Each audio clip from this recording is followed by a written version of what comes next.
I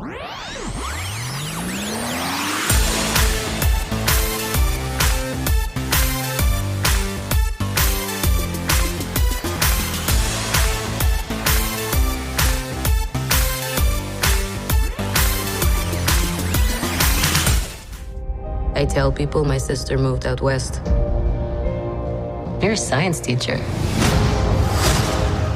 Your husband, he renovates houses. You're thinking about moving, but you're gonna wait until the interest rates go down. That's not my story. And maybe this time we'll find out the full story. Hello and welcome to another episode of the Forever Fangirls podcast. I am Sheila Amato, and you can find me and my wife on Twitter at ForeverFanPod. And I am Kimberly Amato, and you can also find us on our website, foreverfangirls.com, or on Instagram at foreverfanpod. We are your hosts, and we're glad you can join us. And as you heard from our intro, we will be discussing the long-awaited film that shows us the origin story, or I kind of call it like a mid-range story. For one, I mean, it gives you development of the character. Yeah. So that's why I think it's an origin story. But it's kind of you get the point. Anyway, of one of my favorite Avengers, one of the original Avengers in Marvel Cinematic Universe, Black Widow. Yes, and we have a lot to get into, so let's get started with the banter music. Let's hope I don't mess it up. It's been a while. Yeah, it's been a while.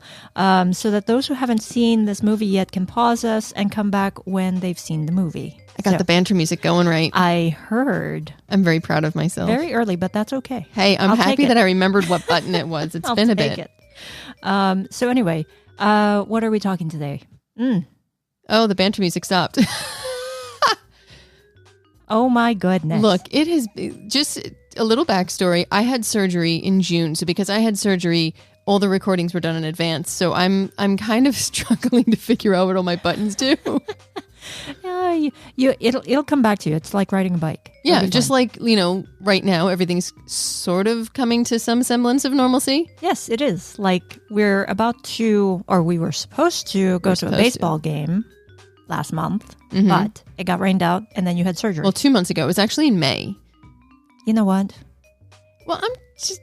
The days are blurring, okay? And you're being like really, really precise.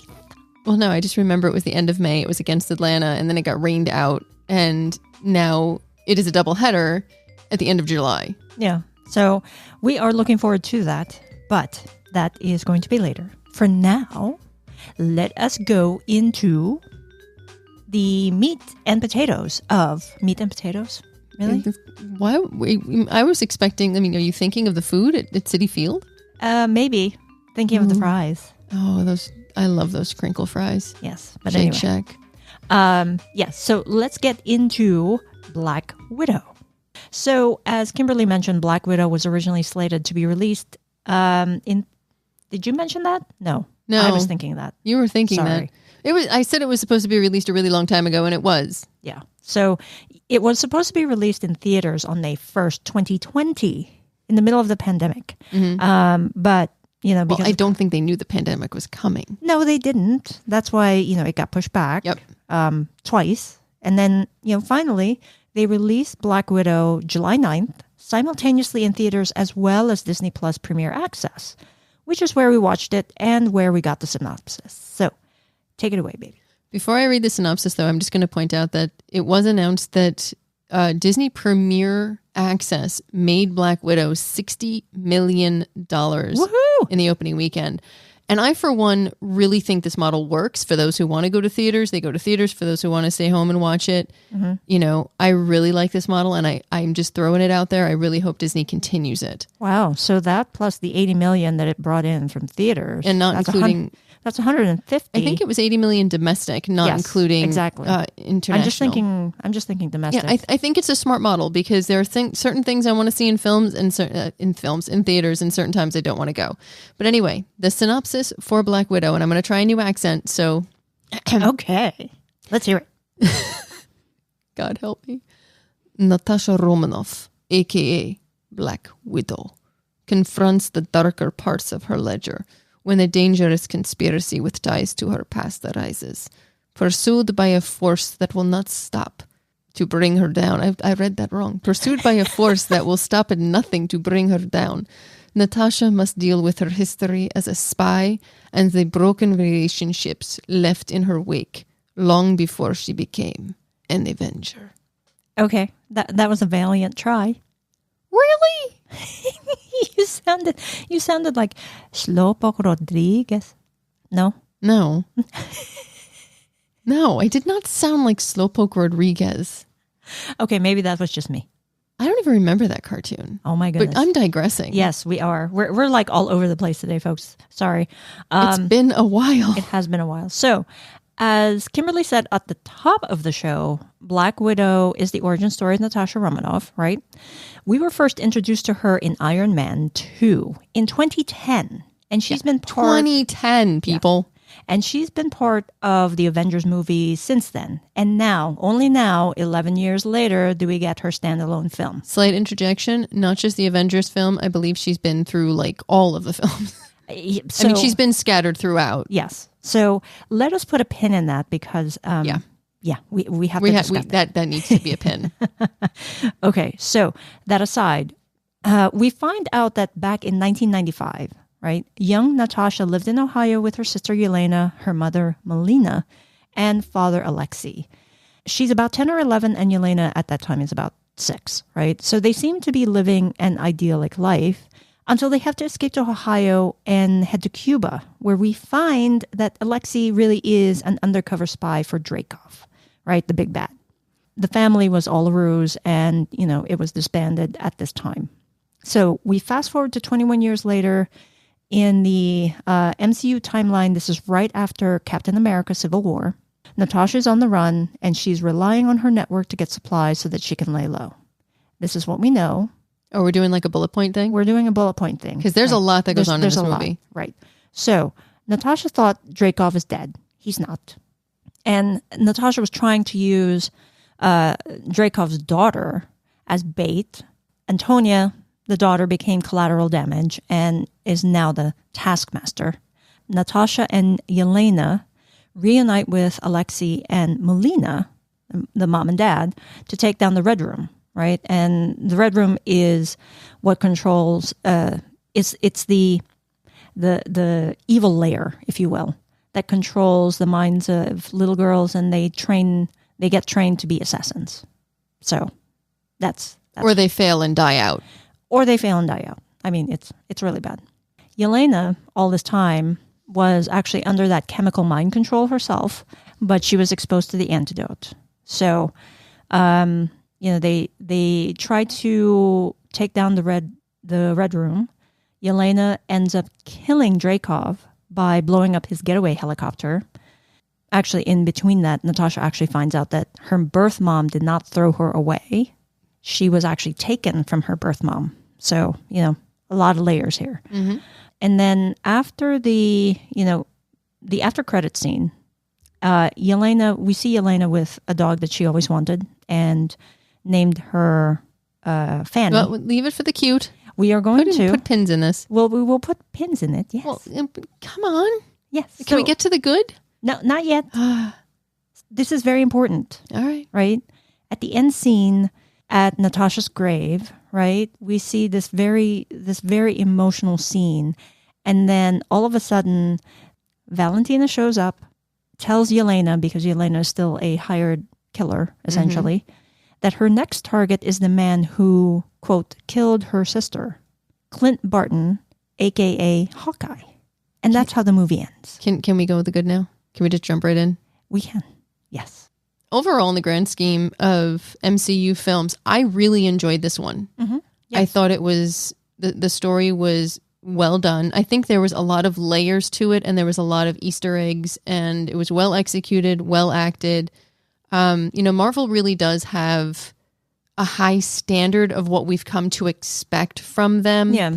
Even though, there's a formula there. Yeah, right? Yeah, it's formulaic, and you can kind of see where the ebbs and flows go. And you can pinpoint things. Yeah. But it's still, you need to execute it. And they have recently consistently executed it at a higher level. Yeah. They continue to make it work. And, part of that formula really is the caliber of actors that they have, in their movies. We have Scarlett Johansson, as Natasha Romanoff, Black Widow. I mean, I think she's incredible. Yeah, I love that casting. Yeah. Since from the beginning, I've loved that casting. Yeah. And, Florence Pugh, I'm sorry if I am mispronouncing her last name, who played Yelena Belova. A scene stealer, in my humble opinion. I do find that when she's on screen, the way she delivers the lines, the way she brings the character to life, your eyes deviate to her. Yeah. A lot. Yeah. So I'm very excited to see what she does. Yes. Her dialogue was also like really spot on. Mm-hmm. And, we have David Harbour. And every time I see him, I'm like, oh, that's the sheriff from Hawkins. Yeah, you were bringing up Stranger Things, and I was like, ooh, it's Hellboy. You're like, what? Well, that shows you where, we both I love go, Stranger Things, but. Yeah. So, like, oh, he was basically the comedic relief in this film. But also, I think there was more to it than the comedic relief, but yeah. But, that was his main, I think that was his main purpose. But yes, he was multidimensional. He wasn't just that one-sided character. And then, of course, we can't forget Rachel Weisz, right, as Melina. Yeah, the whole, like, the family unit was really, really the biggest thing for me here. Yeah, and another thing that goes into making the film as in-depth and as well-rounded as it does, or as it did, with all of Marvel, like in Captain Marvel, I kept commenting about the music and the soundtrack. My gosh. It was just brilliant. In this case, I loved how they did new versions of songs we knew and twisted it. And in my case, the Smells Like Teen Spirit over what I think is the most powerful, poignant opening I have ever seen in a Marvel film. You actually said it was long. It was long. It was very long as an opening, but it was also somewhat terrifying. It was also necessary to show what the Red Room did to young girls. But when I've looked back on it a second time, yes, it is long. But when you put all the pieces together and that music over it, it really is extremely powerful few minutes of a film. Yeah, it was very haunting. Yeah, and the way they redid Smells Like Teen Spirit I really like it. Yeah, I knew the song. I'm not a Nirvana fan, and I'm sorry. I just was never a fan of their music. But this rendition was, at least for me, it was captivating. And I don't know if it's because of everything else around it, but I thought that it was perfect for that whole thing, for that whole opening scene. Speaking of music, there was a scene earlier to the credit scene where the family was leaving Ohio, right? Mm-hmm. And they were in the car, and young Yelena says, "Daddy, I want to hear my song." And he puts in the tape deck in the car. Yeah. Remember those? And then, the music comes up, and it's American Pie. Mm-hmm. And you think that it's going to be some kind of like child song, but it's not. And the music playing in the background, and Yelena is just happily singing to it. The melody is in a major key. Mm-hmm. So it's, it's fun, it's light, it's happy. And does she really know what she's singing? Right. At 6, you probably don't. It's right? just that, again, you always told me the major key, it's that light, airy type sound. Happy. So you feel more inclined to sing it. Right. And then you realize the words, and it's like, whoa. Yeah. And, everybody else in the car, their faces were drawn, mm-hmm. right? Because they know this is, basically the end of the line. It's life or death. If they're caught, they're done. Right. But, for them, it's a two-sided thing. For them, it's the end of their family. Mm-hmm. Melina said, "I don't want to leave." It's right? the day Ohio died. It's the day Ohio died. I'm going to roll back for a second because the way they did Smells Like Teen Spirit, there's one other film, and I had to look it up on my computer while you were talking about your song. You mean you weren't paying attention to me? I was absolutely paying attention to you, but I wanted to double check because in Atomic Blonde, they did 99 Luftballons in that eerie remake, remember?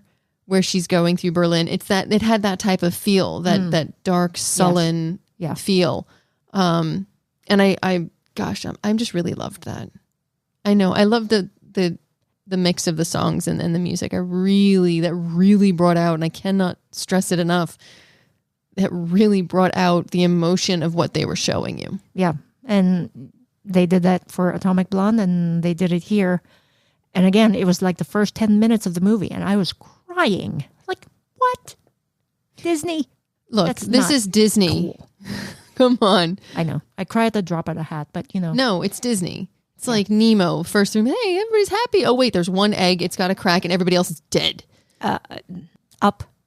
Anyway. Yeah, up. 5 minutes in, we're all bawling our eyes out. So anyway. But bringing it back. Yes. I also loved the family dynamics. I especially loved that sisterly thing back and forth. I do not have sisters. I have brothers. But I know sibling rivalry. And I know how my brothers and I interact. And seeing, even after all that time being apart, that they are still like that. It's great to see, because maybe when, my brothers and I are old and gray, we'll still be like that. Yeah. I mean, it's great to see the I was going to say camaraderie, but that's not the right word. But you banter back and forth, and sometimes it's pointed, very pointed, and then other times it's like, oh, come on. Yeah, like when Yelena's like, well, where are your Avenger friends? And she's like, Natasha's like, well, we're not really talking right now. She's like, well, what good use are you? Yeah. What are you doing here then? Right. The idea of Natasha saying, put your seatbelt on, and then Yelena going, you're such a mom. Yeah. There was just such a great witty timing and interaction, and that goes to writing and the cast again, but I do really enjoy that they put that in there. Well, it also shows, that they're trying to work through their feelings. Yes, it's through action, especially the first scene when they finally see each other again, and they're like, trying to kill each other. Yep. And Natasha's like, stay down, and they don't, and she finally relents at the end and says, okay, truce. Yeah. And it's because they both have such, excuse the phrase, they have such baggage from 1995 and unresolved, all of that hurt and that fear. And abandonment issues. I was going to say resentment, but yes, abandonment as well. And that leads into when all of them are sitting around the dinner table. Again, yes. Yeah. And I found that fascinating, because you go from the beginning when they're at the dinner table and the music died, or Ohio died, and all of a sudden you are now back together at the dinner table again. And it's as if no time has passed. Yes. Milena tells Natasha to sit up, don't slouch. She says, I'm not slouching. Alexi's trying to, discuss about how he's the father and let's eat, and it's family dinner. Milena says, oh no, we've figured out this, and we've mind control, and kills the pig. She does not kill the pig. Sorry, it had 11 seconds left or something. Yes. And everybody's going on and saying it wasn't real and blah, blah, blah. And they're going on. All of a sudden, Yelena just stops it and goes, it was real. It was real to me. Yep. And it was just, I think, like you said, when Natasha and Yelena first meet, they're letting out it's like the door is open a little bit, and they're letting a little pieces out, but they're still guarded. And when everyone's around the table, it just, everything I think comes out. Yeah. And there's no bombs, there's no guns, there's no massive fight sequences. It is just some of the most powerful storytelling in any MCU. Yeah. And I think that is the magic that, the writers actually, bring forth, and that the actors make it come to life, because it makes, at least for me, it's relatable. Absolutely relatable. After all of that trauma, and then now you're forced to confront it. I get teary-eyed just thinking about it. And it shows how each character, in their own way, is doing the very best they can. Like Yelena leaves to calm down. Natasha's trying to stand firm, but she's talking to Milena. Milena is trying to, they all have this thing. But the thing for me that stuck out in the aftermath of that was Alexei telling the father story. Yeah. Which is pointless. He's like, fathers. Well, he's trying to tell Yelena, I'm a father too, but it didn't connect because it didn't have anything to do with her. It was all about him, and that was the whole thing with him. But then, what's the next thing he does? He starts singing American Pie. Yes, because he does know. Yes, he does know. He's just, again, excuse the phrase, he's just a bumbling idiot. Well, I think each one of them have their own, I'm not going to use the wrong phrasing here, but I think each one of them has their own level of ego. They've been apart for so long. They've survived on their own. They've all been through hell, and they have this level of protection and ego about them. Like, I've survived this long without you. I don't need you. And I think that's a bit of resentment, and maybe ego is the wrong word, but it's like a resentment and a barrier of sorts. Okay. And this forces it all out, and that's when I think the film switches and moves forward. And the way it goes forward from here is fascinating. Yeah, I will agree with you that the ego is not the right word there. Yeah, ego is the wrong word. Apologies. Yeah. So the other thing that was, I don't know, very powerful for me is like other underlying themes here, right? Okay. About the suppression and control of women. Little girls, they don't have free will. They don't have choices. That scene on the airplane where, he... Was it a helicopter? Helicopter. Where Alexei is saying, why are you so mad? Are you is that the time of the month for you or something like that? And she says, no, I don't have reproductive organs anymore. It just gets ripped out, right? So they're violated and molded to someone else's will to do his bidding, right? They're perfect killing machines. They can't reproduce. They can't do anything for themselves. He controls all of them. And that theme just, it gets me because it's still prevalent. Yeah, I mean, but it's very prominent in what is going on right now in politics when it comes to women. We have no control over our bodies. We have no say in what happens to us in certain states. Yeah. Because men are in power. Yes. And instead of talking to women and asking us what we need, they're saying we have the right to do this because it's wrong. And they're a very small minority in numerical values as far as statistical polling. They're on the wrong side of the equation, but yet they have the power to make the decisions. And that is exactly what this does. Right. This is what it's showing you. But I do want to say one thing in regards to the scene in the helicopter. Yelena says, describes it in I don't want to say comical manner. It comes off comedically because Alexei's getting skeeved. And he's like, oh, you don't have to tell me to stop it. Like any father would. I don't think it's being comical. I mean, it's coming off comedically because of how he's responding. But yes. She's very clinical about it. Yes. And she's very clinical about it and very black and white about it. And online, and I was, when this comes out, I do like to, after we watched it, I like to see what people think. And I don't see all. Well, it doesn't affect what I think. It's just, but I saw a thing going through a lot of different posts about how the story diminished what they went through and the torture and the horror that they experienced. And I think what is being missed in this specific case is that when you suffer a trauma like that, you have to say things. I mean, we've all been through trauma. Yeah. When you repeat it, like you said, clinically, A, B, and C happen because you need to remove the emotion because otherwise you're ripping the scar off and you're reliving it again and again and again. Right. And he's a dad.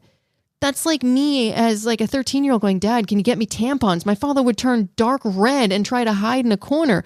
Right. It's hard for him to really relate. But he also just doesn't want to hear things like that.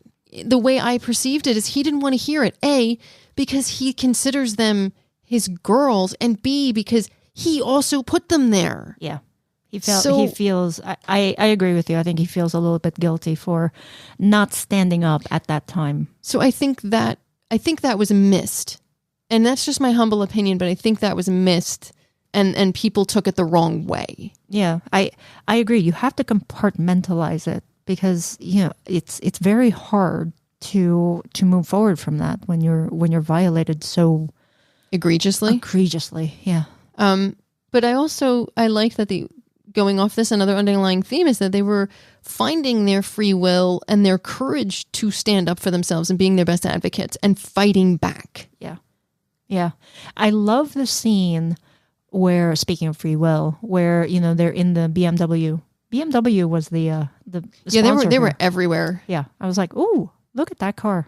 Yeek. They destroyed and it still got destroyed. So you know what that tells me? It doesn't matter how much money you spend on a car, it can still be flattened. Oh my goodness. Okay, so anyway, my point was when they were riding in the BMW that they stole, Yelena is saying, I know you're jealous of this vest that I'm wearing because it has so many pockets. And, they go that banter back and forth. The reason why it was important to Yelena is because it was the first thing she bought with her own money. And it was her decision to buy the vest. So that was the big symbolism there, is that it was her choice. Slight tangent. Number one, I absolutely love that vest. But number two, at the end of the film, she gives the vest to Natasha. Yeah. Says, I know you love this. I know you want it. Yeah. Natasha actually wears that vest, I believe, and I scanned through Infinity War. I believe she's wearing the same vest in Infinity War. If I'm wrong, please correct me. Seriously, if I am wrong, please correct me. But I do believe she's wearing the same vest in Infinity War. See, that's nice. It's like tying everything together. Yep. Yeah. I like the theme of keeping true to yourself in here. And the scene goes to, Natasha expressing to Milena how she feels and whatnot. And then I think Milena says, how did you keep your heart? Because Milena was talking about, she had no choice. She was recycled through the Red Room 3 times before Natasha was even born, right? Mm-hmm. So, she was basically a rat in a cage. And Natasha was saying, well, that's not your fault. And so she was trying to let Milena know, yes, this is an atrocity that was also done to you. And that's why Milena was asking, how do you keep your heart? And I'm gonna read the line because you actually wrote it for me. Natasha replies with, "Pain only makes us stronger. Didn't you tell us that? What you taught me kept me alive." And that, I think, opened the floodgates for Natasha to accept the fact that everything in Ohio was real for her. And I think it also brings Milena in and lets her know that she had an impact and it was real for her. That all of them really, 3 years in the grand scheme of things, 3 years really isn't that long a time. But when you spend every day with someone for 3 years, you can't help but grow close to them. Yeah. And so, all of them really didn't want to leave Ohio, but they had to. And the fact that Natasha was saying, you taught me that to Milena, she really did look to Milena as her mom. Yeah. Yeah. That got me crying too. Got me crying now. I'm sorry. No, don't be sorry. It's a very emotional scene. Well, that whole dinner. But I think ultimately the one theme throughout the entire film that you and I have discussed is that it's doing the right thing, even when it's the hard thing. Yeah. Because Natasha does not want to go back. No. No one wants to go back, but they have to do the right thing. And then her freeing Antonia, the Taskmaster. Yeah. Knowing that she's going to attack, her and Black Widow is not going to want to fight back. And, right. And Natasha's going to want to deal with this in some way. But, it's the right thing to do. So, are there anything else good-wise? Because we've been talking for a bit about the good, but I want to make sure if you have anything else you want to add. No, I think that pretty much sums that up. Okay, so you want to start with the bad? When we first started watching Black Widow, it actually took me a while to understand where it was in the timeline. I was absolutely lost. So I had to bring it up to you, yeah. Yes. So I'm like, oh, okay, all right. Now I think I know. I mean, the 1995 thing, that was fine because it was showing their past. Mm-hmm. But then when she was on the boat trying to shake off whoever was chasing her at the time, I'm like, okay, why is she laying low? What's going on? Mm-hmm. So Yeah. So thank you for setting me straight there. No, it wasn't that clear cut until there was something that was said in the beginning when they were chasing her, and then they mentioned Tony Stark and Captain America's laying low, and I'm like, oh, it's right after Civil War. But it did take a few minutes, and again, maybe it would have been better if it had been released in 2020 and we did not have COVID delays. Maybe had they done that on Disney Plus. See, for me, I think that the film should have been released way before 2020. I mean, well, that's another bad. Yes. I mean, I'll let you take that one for because you have a good way of phrasing it in your little notes, which I love my wife's notes, by the way. I have 4 pages of it, folks. So anyway, I think that the movie for Black Widow should have been released even well before Captain Marvel. Yeah. I mean, like we said, right in our opening, she was one of the original Avengers. Mm-hmm. And she's been there, through everybody else's solo film. Yep. Why didn't she get her own solo film? It's not fair. No, and it's an MCU issue because. Oh, is this your rant now? Are we taking the pin out? Really? We're gonna pull the pin out of the ending sequence because I'm gonna be honest. This film would have gotten everything, like every possible height, top of our ratings, right? Mm. I'm just gonna say 11 years. 11 years. And we get one film. Yeah. One film. This is a character that in 2010, I believe you said it was 2010 in Iron Man 2, has been objectified, has been looked at as if they were only supporting, treated not as well as they should have been treated. And this is what you give us now? And then on top of it, you have 2 times where you could literally showcase the emotion and the loss of Natasha sacrificing herself for the Soul Stone in Endgame. And what do? I wish there was a way that we could tell her that we won from Hawkeye on a friggin' river while everybody's in black doing this massive funeral for Iron frickin' Man, which, let me tell you, I'm just gonna be frickin' blunt here. I don't like Iron Man. I never have. That is my personal opinion. I like Thor. I like Captain America.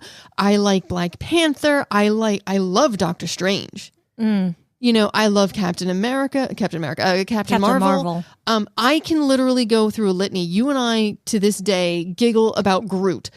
Marvel has these amazing films and series with WandaVision. We have yet to see Loki. Please forgive us. Yeah, but WandaVision was incredible. Exactly. See, and it's just the development has been so amazing. And you're telling me that it took you 11 years to give me one freaking film where you cannot even have a proper ending sequence where people can cry and say, I'm so sorry you're gone?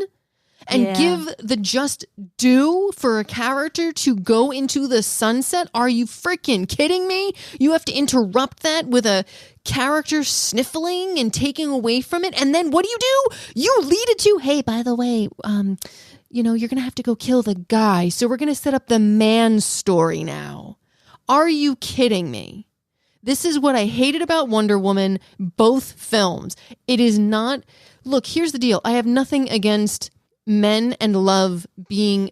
love is the most powerful thing on earth, right? Mm-hmm. I have absolutely no qualms with love causing someone to do something or giving them the impetus to do something. That is natural. What I have an issue with is when you literally make it where their character cannot survive without this character, period. And it's usually a guy. Yeah. I mean, that's why we loved Captain Marvel so much, right? Because she didn't really need that romantic love. She needed support of her friends, of her family, in order to help her along, but she still made the decision. She did it on her own. Let me ask you a question. Give me one superhero film, male driven, that had to have a female sub character or supporting character for them to finish what they needed to do, because I can't think of one. Interesting. I don't think I can name one. The only thing I think that comes a little close is Peggy Carter and Captain America, because their relationship was so strong. But he still did what he did without her, he still goes into the water and freezes and says, I'm going to need a rain check. And she's supposed to accept it. So maybe he needed her acceptance of what he was going to do, but he was going to do it with or without her acceptance. Because he had to do the right thing. Yeah. I'm tired of seeing films where female-led films primarily are not given the respect or the just due that they deserve. And I don't know, like you and I have discussed, we don't know what was on the back end. We don't know what Scarlett Johansson's contracts were or what else was going on back there. But you had an opportunity, Marvel, and you blew it. Yeah. It's interesting because I was thinking about that. We're not part of like the behind the scenes. We don't know if there's other contractual things that were going on or, personality things that were clashing or whatever, right? But, for the character, that's where we both agree that this was just a raw deal.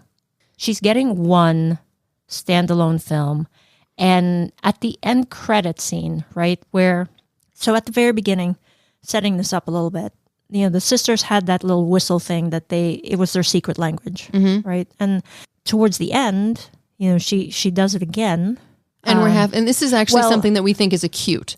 Yes, but when the big battle ends and they really go their separate ways, Yelena does the whistle, and then Natasha answers, and then at the end credit scene, Yelena again whistles, and there's no response. See, that's the thing. I was hoping that there was. And what happens when you see that emotion, and it's again, you're crying because it's such a brilliant scene, and they took everything away from it to set up Hawkeye. Yeah. Which makes me really upset. For me, they could have done a mid-credit scene at the tombstone with Fanny, which, by the way, the dog is named Fanny, and it also is the name of one of the aliases. That is one of our cute. I'm jumping to cutes. I'm bringing cutes in because we're going dark. That is an adorable cute. The whistle is a cute. But they could have done a mid-credit scene with that section where they could have had the entire thing there, and they could have really let it be her final send-off and be a beautiful homage to a character that we really didn't get enough of. Yeah. And then they could have done a final credit scene. I mean, they did it in Captain Marvel. They had two scenes. Yeah. One that explained how the Avengers started, and then they had the end credit scene where it led right into Endgame. Yep. So there was no reason they couldn't do this here, where she's in, the Midwest under a tree, which is another cute. It's an homage to Natasha's mother, who's unknown, buried under some tree somewhere. Yeah. But it's in the Midwest. It's where they had their family, where they had their home, and it was such a beautiful send-off. And then you hear that she's trying to blow her nose because she can't stand the Midwest flowers. And it just, are you kidding me? It's a good thing you're close to that button. Yeah. It just makes me so friggin' angry because why are we still doing this? Why? I don't know. You had Captain Marvel, which made $1 billion. Come on. Yeah. It's like, the signs have been all over the place and it's still not being seen or read. Marvel really needs to figure it out. Yeah. That would be my one criticism, that, they make such good films, but they don't have, it seems like, and again, folks, we don't know the back dealings here. And this is also just our opinion. Yes. It just doesn't seem like they have enough faith in female-led films, superhero films.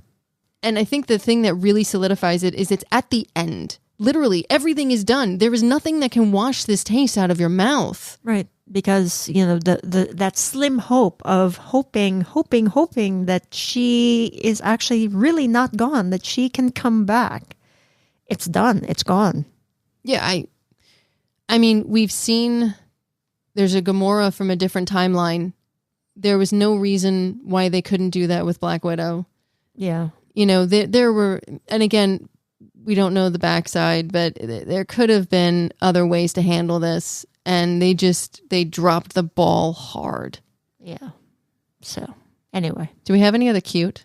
So we're leaving the bad and we're moving to the cute. We've got the sister's whistle, which we've admitted is a cute. We've got the the family reunion. Yes, and what I was going to say was that Yelena. It's really, for me, it was really cute that Yelena, being the hardcore assassin that she is, she wants to die a cool way, right? So the avalanche. The avalanche would be a cool way to die. That'd be such a cool way. And then when she's laying on the table and they're markering up her forehead. Yeah, because they want to like slice and dice her brain while she's still alive. It's like, this is not a cool way to die. I'm like, yeah, I know. But, to me, either one is not a good way to die. So, No.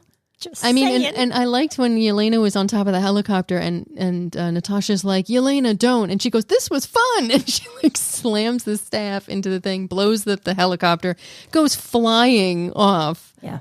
Because that's a quote unquote cool way to die. Yeah. We should actually say that, whatever series she's going to be part of, I think it's going to be good. I think she's going to continue to be a scene stealer. And I think people are going to tune into Hawkeye for Yelena, for Forens. I don't think Hawkeye is gonna, and maybe it's because I'm a little frustrated with how they ended this, and maybe I'm projecting. I don't really have an interest in Hawkeye. That's funny because neither do I. When with the Avengers, I have more of an interest with the Hulk. Yeah. And again, we've discussed Thor and Hulk, and there's all the other characters you want to look into. There's the new versions of the Avengers. There's even the Eternals coming out. There's the next Black Panther. There's all these other great films coming out. I'm looking at Hawkeye going, Yeah. I'm not overly invested in that character. And putting Yelena on it is making me intrigued about it. But she's going to end up stealing all the scenes just because of how I feel about Hawkeye and because of the bad taste in my mouth. Yeah. So we'll see how that goes. She's going to rock it.